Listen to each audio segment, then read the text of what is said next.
आपको ये संख्या दिख रही है, 1 2 1 3 2 5 4, ये भी √2 √3, ये सब जो संख्या है, और इसमें माइनस माइनस और प्लस, ये सब जो संख्या है आपको देख के लग रही हो कि ये सारी संख्या तो एक ही जैसा है। ये भी, इसमें भी 3 है, इसमें भी 2 है, इसमें 3 2, इसमें भी है, सभी तो एक ही जैसा संख्या है। पर आपका सोचना यहाँ पे गलत हो गया, क्योंकि ये सभी संख्या एक जैसा नहीं है। कुछ संख्या, ये परिमेय संख्या हो गया, ये पूर्ण संख्या, प्राकृतिक संख्या।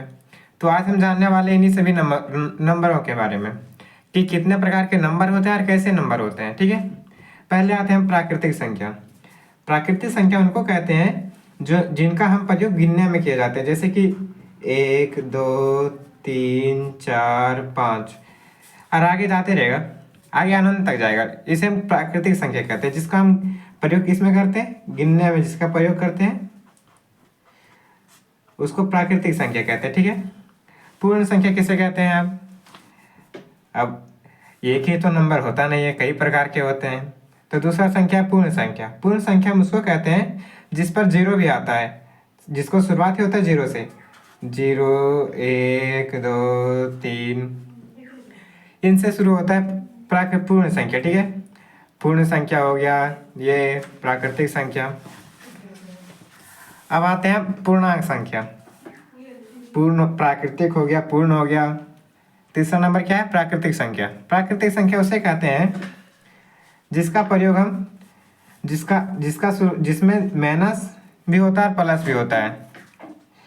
माइनस 0 1 2 3 4, और इधर भी, जहाँ अनंत तक इधर भी जा सकता है, अनंत तक इधर भी जाएगा। ठीक है, पूर्णांक संख्या में माइनस प्लस दोनों ही होता है। ठीक है, माइनस प्लस दोनों होगा, उसको हम क्या कहेंगे? पूर्णांक संख्या। और जिसमें केवल 0 से शुरू होगा उसको हम कहेंगे पूर्ण संख्या। जिसमें केवल 0 से शुरू होगा उसको हम कहेंगे पूर्ण संख्या। जिसमें माइनस रहेगा, प्लस रहेगा, 0 भी रहेगा, उसको हम कहेंगे पूर्णांक संख्या। ठीक है, अब परिमेय संख्या किसको? अब आता है अगला नंबर, जिसको परिमेय संख्या। अब ये परिमेय संख्या क्या हो जाएगा? ये परिमेय संख्या किसको कहते हैं? ये आप सोचे कभी कि नंबर भी इतने प्रकार के होते हैं? तो परिमेय संख्या उसको कहते हैं जिसको हम भिन्न के रूप में लिख सकते हैं। जिनको हम भिन्न के रूप में लिख सकेंगे वो होगा परिमेय संख्या। ठीक है, और जिसको नहीं लिख सकते वो अपरिमेय संख्या। तो परिमेय संख्या जिसे पी भिन्न को हम ऐसे भी बोल सकते हैं P बटा Q। ठीक है, Q के रूप में, P के रूप में कुछ भी लिख सकते हैं, 1 2 3, जो मन करे वो लिख सकते हैं। पर कभी भी Q के बराबर 0 नहीं लिखना चाहिए। 0 अगर हो गया तो वो कट जाएगा, वो गलत हो जाएगा। तो इसलिए क्या होगा? Q बराबर कभी 0 नहीं होगा। P बराबर कुछ भी हो सकता है, 0 बटा 1 ये भी होगा परिमेय संख्या, 2 बटा 1 ये भी होगा, सब कुछ होगा।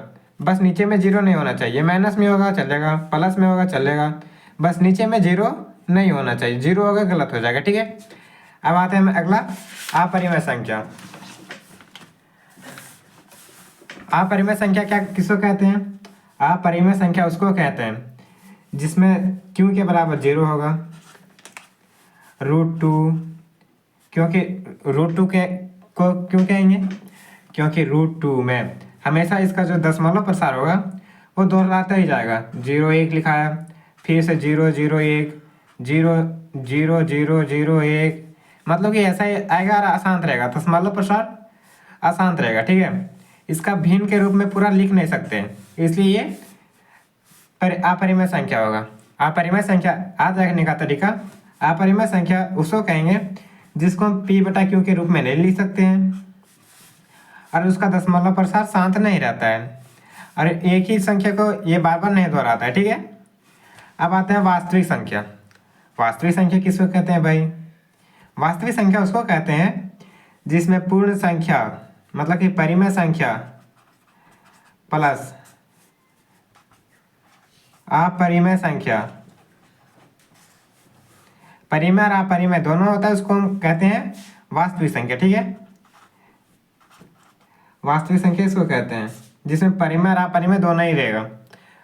तो नंबर, अगर हम कहें कि नंबर कितने प्रकार के होते हैं, नंबर पूरे पूरे 6 प्रकार के होते हैं। नंबर के प्रकार कितने होते हैं? 6 प्रकार होते हैं। उम्मीद करते हैं कि आपको पूरा पूरा समझ में आ गया होगा।